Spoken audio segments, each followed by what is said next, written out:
기쁨이라는 제목으로 같이 말씀을 증거하고 은혜를 나누겠습니다.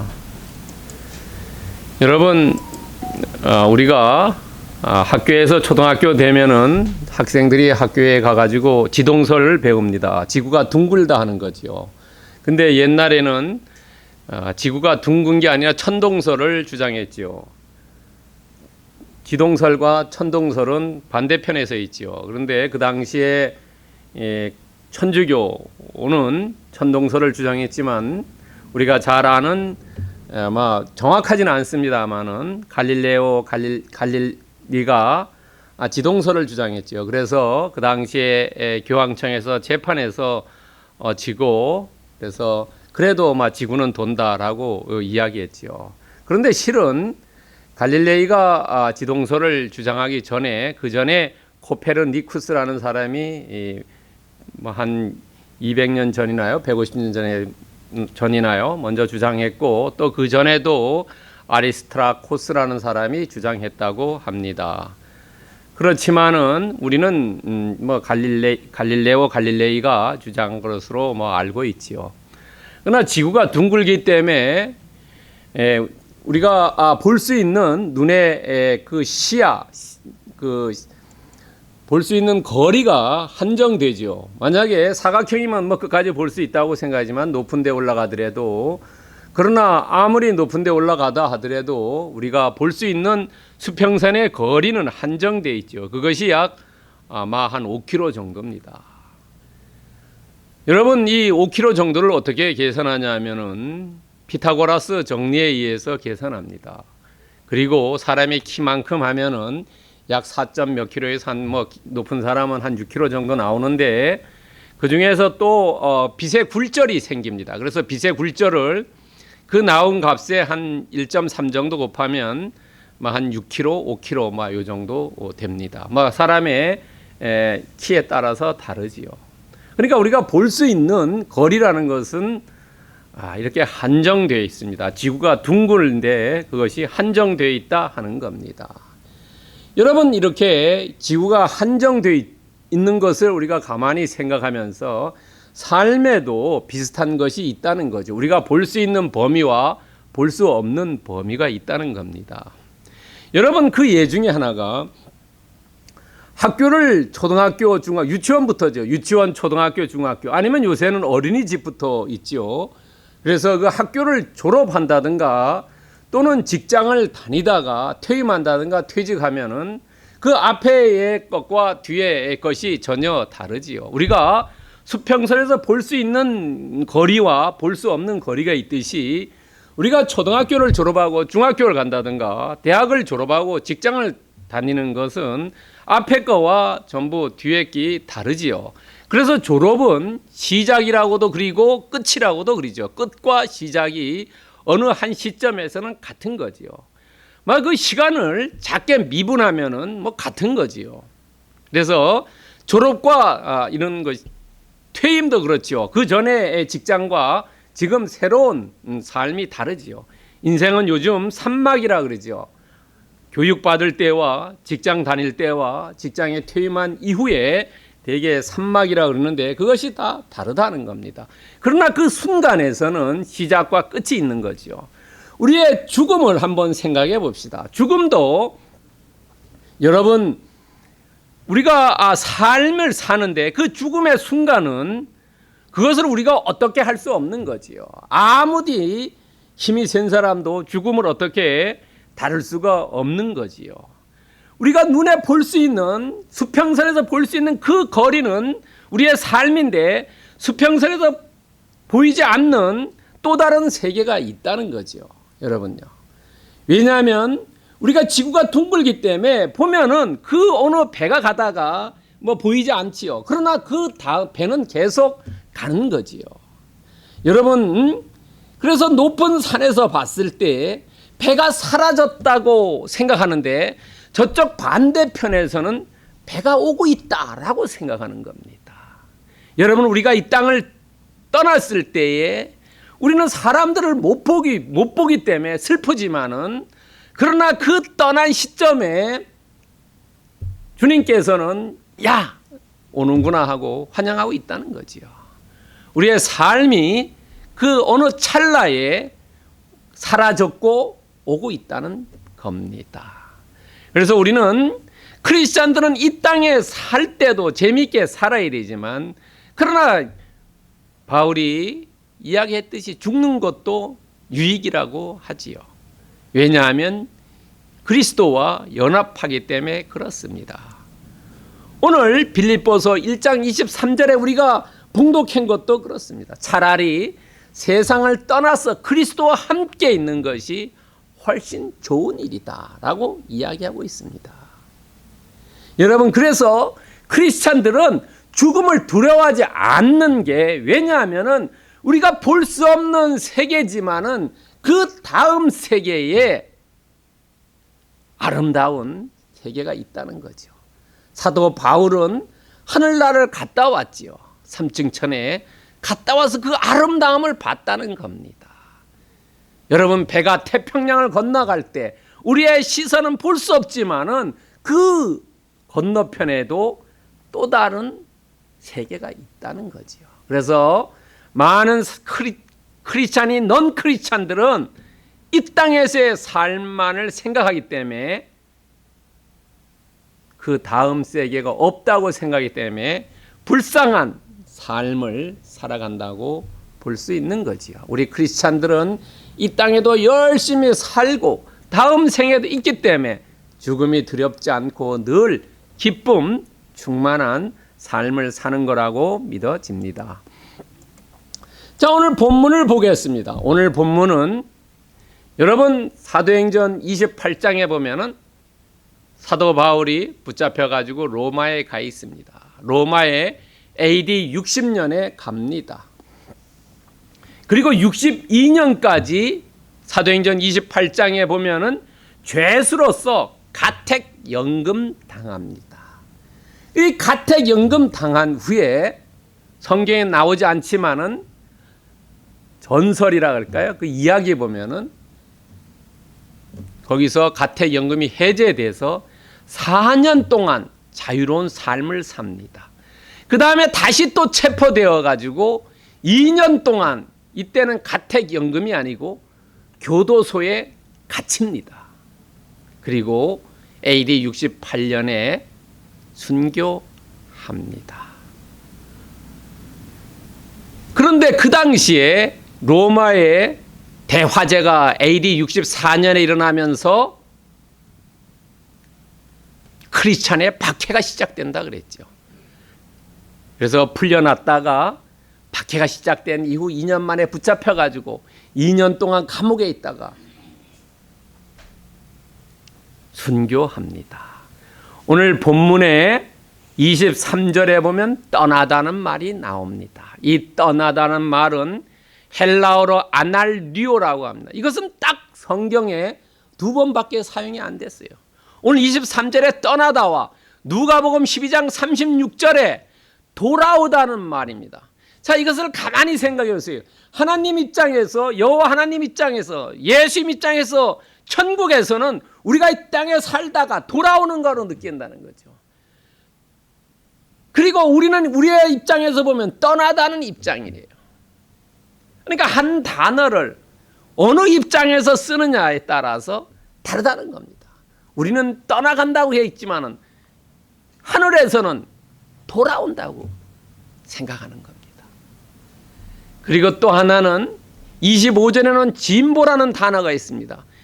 이것은 헬라어로 프로코페입니다. 이건 신약 성경에 딱 3번만 나옵니다. 1장 12절에는 진보라고 안 그리고 진전이라고 번역했습니다. 그리고 디모데전서 4장 15절에는 성숙함으로 번역됐습니다. 신앙이 성장과 성숙됐다. 그것이 어떻게 되는 겁니까? 진보되어 가는 거죠. 진전되어 가는 거죠. 그렇게 다르게 나타냈습니다. 여러분이 빌립보서는 우리가 잘 알다시피 사도 바울이 로마 감옥에서 가택연금됐을 때 아마 기술했습니다.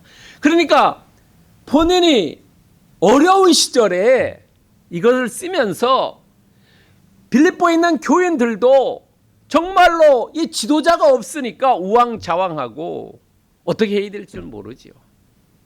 그랬을 때에 이 사도 바울은 기쁨이라는 걸 생각했어요. 우리가 어려울 때 그 너매를 생각하자는 거죠. 여러분, 로마서 8장 18절에 우리가 잘 아는 말씀 있죠. 현재의 고난보다가 그 고난을 넘어선 영광을 바라보는 거죠. 그랬을 때 그 고난을 헤쳐내 나갈 수 있다는 거죠. 사도 바울은 지금 이 감옥에 있어요. 그리고 그쪽에 있는 교인들도 지도자가 없어요. 그러니까 이 어려움이라는 것은 말로 못하지요. 그랬을 때 어려움을 극복하기 위해서 기쁨을 가지라는 거죠. 그래서 이 기쁨, 헬라어로 카라고 기뻐하다는 카이로입니다. 이 두 단어가 빌립보서 길지 않은 4개의 장인데 16번이나 쓰여 있습니다. 그래서 빌립보서는 기쁨의 성경이라고 말할 수 있습니다. 기뻐하는 사람들. 내가 지금 사정은 기쁘지 않지만은 정말로 내 마음속에 이거 고난을 극복하기 위해서는 기뻐야 된다. 우리가 왜냐하면 인상 쓰더라도 뭐 자꾸 웃다가 보면은 웃을 일이 없다 하더라도 계속 웃으려고 노력하고 정말로 계속 웃는다고 하면은 웃음거리가 오는 거지요. 그리고 오늘 이 22절부터 26절 그 전에요. 우리가 쭉 공부해 오면서 빌립보서 1장 3절부터 26절인데 우리가 3절부터 12절과 12절부터 26절을 나누는데 이것을 통해서 바울이 내가 어떻게 하고 있다는 것을 알려줬어요. 왜냐하면 이 빌립보에 있는 교인들이 너무나 근심할 거 아닙니까? 붙잡혀 갔다고 하니까. 그래서 3절부터 12절은 내가 너희들을 위해서 기도한다. 12절부터 26절에는 내가 편히 잘 있다 라고 자신의 상황을 이야기해 줍니다. 27절부터는 권면의 말씀으로 장면이 바뀌어집니다. 여러분, 내가 어떻게 하고 있다라는 것을 알려주는 것, 내용입니다. 자, 오늘 믿음의 진보와 기쁨이라는 말씀을 증거합니다. 우리가 이 말씀을 통해서 나의 삶에서 어떤 은혜를 받을 수 있느냐 하는 거죠. 성찰과 유익과 확신에 대해서 조금 더 우리가 알아보겠습니다. 성찰입니다. 성찰은 22절과 23절에 있습니다. 자기 자신을 되돌아보는 거예요. 사도 바울이 감옥에 갇혀 있어요. 감옥에 갇혀 있으면서 자기 이전의 삶을 회고해 봅니다. 그러면서 강력한 목적 의식을 가지고 바라봅니다. 왜냐하면 우리 삶에서 내가 강한 목적이 있으면 내 삶이 그 방향으로 가게 되어 있습니다. 여러분, 제가 정확한 리포트에 출처는 모릅니다만 들었던 얘기 중에 하나가 대학을 졸업할 때 4학년 졸업할 때 그 학생들이 내가 졸업한 다음에 어떤 일을 할 것이다 글을 다 썼대요. 그런 다음에 30년 후에 그 내용을 조사해 보니까 90%가 그 썼던 내용과 거의 일치하는 데 가서 일한다는 겁니다. 우리가 내 마음속에 어떤 목적을 가지고 가느냐가 내 삶을 이끌어 간다는 겁니다. 사도 바울이 이 고난의 감옥 안에서 가택연금에서 자기의 목적 의식을 가장 분명히 했습니다. 가장 근본적인 문제에 터치하는 겁니다. 여러분, 정말로 근본적인 문제, 그것이 뭐냐면 생과 삽니다. 내가 살아야 될 것인가 말아야 될 것인가. 생은 뭐냐면 오늘 22절에 내일의 열매입니다. 내 일의 열매라는 것은 우리가 지금 가을철에 지금 밭에 나가면 감귤이 노랗게 잘 익었습니다. 1년의 농사가 지금 결실을 맺습니다. 이 사도 바울의 열매라는 것은 선교적인 과제입니다. 내가 여기서 나가면 가택연금이 풀리면 내가 이전에 하던 그런 것 일을 계속 해야 되지 않겠나. 나를 주님께서 이방의 사도로 삼으셨는데 내가 그 일에 최선을 다해서 해야 되겠다는, 그것이 본인의 삶의 목적입니다. 그리고 두 번째는 삽니다. 그리스도와 함께 있는 것. 내 죽음의 목적은 내가 삶을 도피하는 게 아니라 온전히 그리스도 예수와 함께 있기 때문에 그것이 삶의 목적이라는 거죠. 우리가 하늘나라 가는 것이 그냥 하늘나라 가서 사는 게 아니라 하나님과 동행하고 하나님께 예배드리고 예수 그리스도와 같이 삶을 보내는 것, 그것이 목적이 돼요. 이 땅에 도피하는 게 아니라는 거죠. 내 무거운 짐을 벗어버리기 위해서 가는 게 아니라는 거죠. 이게 목적의식이 분명하게 있었다는 거예요. 그리고 이 삶이라는 것은 우리가 생과 사는 이것이 내 마음대로 정하는 게 아니라는 거죠. 성경은 자살에 대해서 반대하고 있습니다. 물론 자살한 사람이 있습니다. 대표적인 것이 가룟 유다지요. 우리가 잘 아는요. 나무에 목매달아서 떨어져 가지고 창자가 팍 터졌죠. 바위 위에 떨어져. 인명은, 우리의 생명은 하나님이 창조했다고 창세기 1장 27절에 분명히 말했어요. 하나님이 형상대로 창조했다고. 그리고 사도행전 17장 25절에 보면은 하나님께서 가지고 있다는 거죠. 그것이 너희들이 하는 게 아니다는. 우리는 내 몸이 내 거라고 생각하면 그거는 하나님에 대해서 반역죄고 교만한 자라는 겁니다. 인명은 온전히 하나님에게 달려있다. 그래서 성경은 낙태도 반대하지요. 생명 존중 사상을 가르치는 겁니다. 마가복음 8장 36절에 보면은 사람이 만일 천하를 얻고도 자기 생명을 잃으면 무엇이 유익하냐? 무엇이? 생명을 정말로 존중히 여겨야 된다는 거죠. 세상에서 가장 중요한 것은 생명이라는 겁니다. 내가 생명을 잃어버리면 다 끝나는 거죠. 물론 하늘나라 가지만.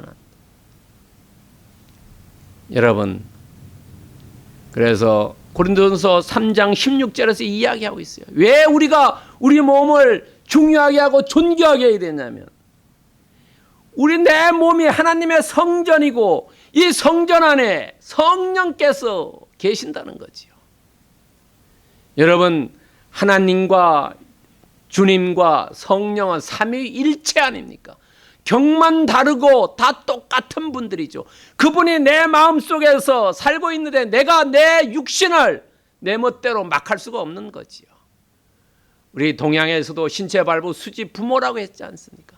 내 몸을 잘 돌보고 잘 지키는 것이 부모에게 효도하는 거죠. 여러분, 누가복음 3장에 보면은 계속해서 올라가면 마지막에 누구에 도달합니까? 하나님께 도달하죠. 아담부터 쫙 내려오죠. 여러분, 우리는 정말로 내 몸을, 내 생명을 존귀하게 여겨야 된다는 거죠. 두 번째는 유익입니다. 23절과 24절입니다. 유익이라는 것은 타인을 배려하는 겁니다. 사도 바울은 자기는 죽어도 괜찮다는 거예요. 하늘나라 가서 하나님과 연합, 주님과 연합하기 때문에. 그러나 나는 다른 사람의 유익을 위해서 오늘 내 삶을 택한다는 거예요. 빌립보 교인들을 위해서 내가 정말로 가택연금돼서 그 빌립보에 가서 복음을 다시 전해야 되겠다는 거죠. 내 자신보다가 타인을 배려하는 거죠. 여러분요. 부모가 배고파도 자식이 배부른 걸 보고 뭐라 합니까? 부모는 내 배도 부르다는 거죠. 그게 무슨 의미입니까? 자식을 배려하는 거예요. 다른 사람을 배려한다는 거예요. 왜냐하면 빌립보 교회는 사역자가 지금 없어요. 사역자가 없으니까 이 사도 바울이 자기가 처음 그 유럽 땅에 개척한 교회, 자식도 어떻습니까? 가장 첫 번째가 가장 정이 많이 가는 거죠. 처음이기 때문에. 마태복음 9장 37절에 보면은 제자들이 때 추수할 것은 많되 일꾼이 적다는 거죠. 정말로 이 빌립보 교회에 좋은 신자들이 있는데 일꾼이 없어가지고 이 양떼들을 흩어질까봐 걱정, 염려, 근심으로 가득 찼다는 겁니다. 일꾼이 없다는 거예요. 일꾼이요. 그래서 내가 그분 사람들을 위해서 가야 되겠다는 강한 마음을 가지고 있다는 거죠. 그래서 이 사도 바울은 탁월한 선택을 합니다. 탁월한 선택을 할 때 세 가지를 유의하게 해서 선택합니다. 첫 번째는 그리스도의 유익, 두 번째는 바울 자신의 유익, 세 번째는 빌립보 교인의 유익을 위해서 선택합니다. 내 자신의 유익만을 위하면 이건 이기적인 선택입니다. 그리스도에 위한 유익, 주님 내가 당신을 위해서 열심히 전도하겠습니다. 내가 여기서 나가면은 전도를 위해서 주님께서 나를 이방의 사도로 세우셨지 않습니까? 내가 이방에 가서 지금도 전도해야 되겠다는 거죠. 그 세운 내가 나가서 살아서 전도, 주님께서 주신 사명, 그 사명을 더 열심히 하겠다는 거예요. 그리스도의 유익이라는 거죠. 두 번째, 바울의 유익입니다. 나는 나 자신이 힘들고 어렵고 고난의 그 전도 사업, 선교 사업을 좀 그만두고 싶다. 그러나 나에게 주어진 것, 내가 죽든지 살든지 그리스도의 유익을 위해서 내가 정말로 풀려나면 빌립보 교회에 가서 하겠다는, 우리가 3대 거짓말 있죠. 파는 사람이 미치고 판다는 거, 노인들이 일찍 죽어야 되겠다는 거고, 노처녀가 결혼하기가 쉽지 않다는 거. 이 세 개가 3대 허가받은 거짓말을 하지 않습니까? 사도 바울도 실은 우리가 깊은 마음에 들어가 보이지 알 수는 없지만 아마 사는 것으로 결정하지 않았겠습니까? 그리고 빌립보 교인들, 저 사람들 내버려두면은 정말로 흩어진 양들이 되기 때문에 빌립보 교인들을 위해서 선택했다는 겁니다. 이 바울은 이기적인 선택이 아니라 이타적인 선택했다는 겁니다. 마태복음 9장 37절에 추수할 것은 많은 일꾼이 적다는 일꾼으로서의 역할, 나의 도움이 아니라 다른 사람의 유익을 위한 선택, 이것을 했다는 겁니다. 여러분, 우리가 잘 아는 고린도전서 13장 있죠. 이 고린도전서 13장은 사랑의 장이라고 이야기하지 않습니까? 그 고린도전서 13장 5절에 자기의 유익을 구하지 않는 선택이에요. 사랑이라는 것은 자기의 유익을 구하지 않는다는 겁니다. 바울은 정말로 빌립보 교인들을 사랑했기 때문에 죽을 수가 없었다는 거지요. 여러분, 나의 최소한의 선택을 할 때 남도 좋고 나도 좋아야 된다는 거죠. 남은 좋고 나는 싫은 것은 성인들이 하는 거고, 최소한 우리는 나도 좋고 다른 사람도 좋은 윈윈의 선택을 해야 된다는 거죠. 이기적인 선택을 하는 사람은 사꾼이라는 거죠. 사꾼요. 여러분, 우리 크리스찬들은 다른 사람을 위해서 유익한 선택을 해야겠지만 최소한으로도 나도 좋고 다른 사람도 좋은 윈윈의 선택을 해야 된다는 거죠. 왜 이런 걸 하냐면 많은 사람들이 동물적으로 내 거만 하는 거지요. 그렇기 때문에 말씀을 하는 겁니다. 세 번째는 확신합니다. 25, 26절입니다. 절대 확신입니다. 내가 풀려날 것 절대 확신합니다. 너희들이 나를 통해서 자랑할 것 절대 확신합니다. 왜냐하면 그리스도께서 좋은 것을 주실 것이라는 신념을 가진다. 야, 내가 떡을 달라는데 뱀을 줄겠냐는 거죠. 좋은 것 주시는 분이라는 거지요. 그리고 내가 너희들과 함께 있으므로 너희들의 신앙이 진보되고 너희들의 기쁨이 있을 것이라는 거죠. 믿음은 기쁨을 수반하는 겁니다. 함께 있으므로. 이것을 확신하는 겁니다. 그리고 나로 말미암아 그리스도 안에서 너희들이 자랑하게 된다는 거죠. 왜냐하면 너희들이 얼마나 기도를 많이 했냐. 내가 풀려났다는 거죠. 풀려났다는 것은 다른 의미라면 부활되어 왔다는 겁니다. 너희들이 이 땅을 떠나서 하늘나라 갔을 때 그 부활의 맛을 너희들이 알 수 있다는 거지요. 신앙의 진보와 기쁨, 자랑 이런 것을 확신하는 겁니다. 사도 바울은 지금 가택연금되어 있으면서 슬퍼하는 게 아니라 이런 것들을 확신을 하는 겁니다. 우리가 고난 뒤에 영광을 바라보는 것처럼. 그래서 로마서 4장 13절에 우리는 오직 믿음만이 필요하다는 거지요. 확신적인 믿음이요. 여러분, 로마서 4장 13절에 아브라함이나 그 후손에게 세상의 상속자가 되라고 하신 언약은 율법으로 말미암은 것이 오직 믿음으로 말미암았다는, 믿음으로 된다는 거죠. 우리가 행위로 되는 게 아니라 믿음으로 된다는 거죠. 여러분, 루터도 종교개혁 할 때 오직 믿음이죠. 솔라 피데라고 얘기하죠. 오직 믿음.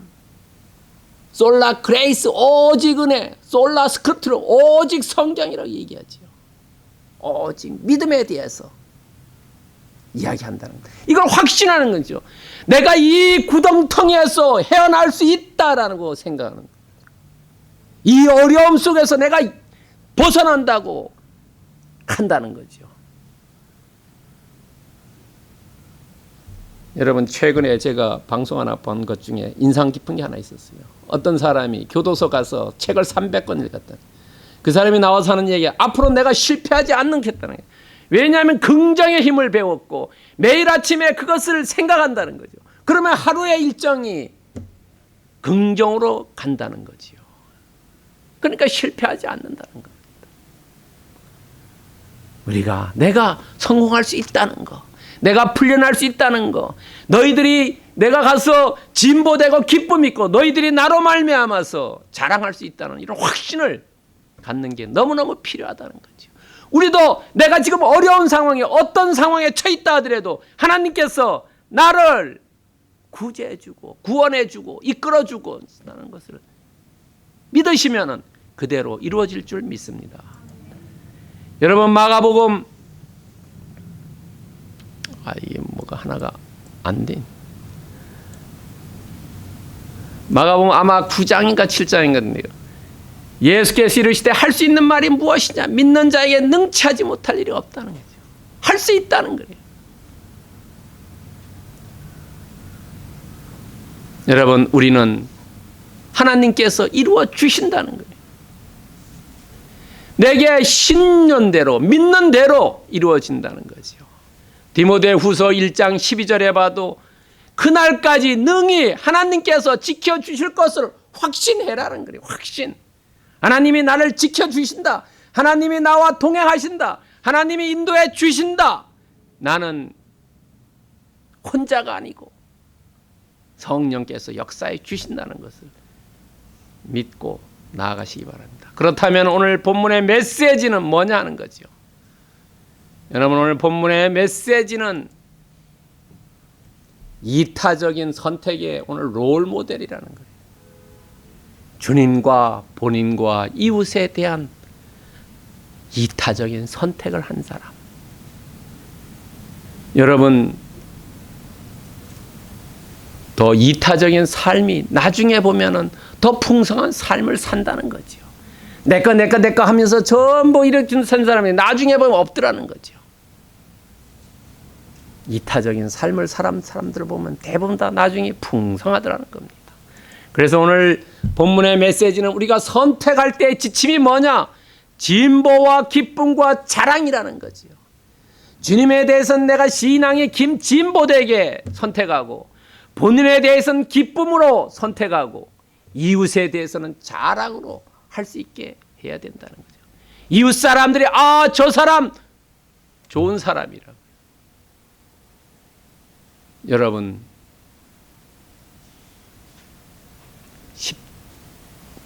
정말로 많은 사람들이 십자가에서 예수님이 돌아갔을 때 거기 백부장이 뭐라고 했습니까?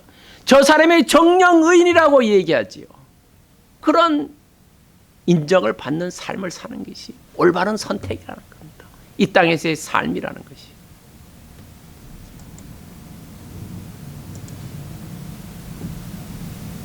여러분, 시편 25편 12절에 보면은 여호와를 경외한 자가 누구냐? 그의 택할 길을 그에게 가르치시다. 우리가 하나님을 대해서 이타적으로 선택하고 섬기면 하나님께서 우리의 길을 인도해 주신다는 거예요. 걱정할 필요가 없다는 겁니다. 우리가 근심 걱정 염려할 필요 없다는 겁니다. 이런 올바른 선택을 하고 주님께 내 인생을 맡기고 경외하면은 하나님께서 택한 길을 보이신다고 했어요. 그럼 우리는 어떻게 하면 그런 삶을 살 수 있느냐 하는 겁니다. 삶에 어떻게 적용하느냐? 여러분, 우리의 생명은 존중하니까 내 생명, 내 건강 잘 지켜야 된다는 거지요.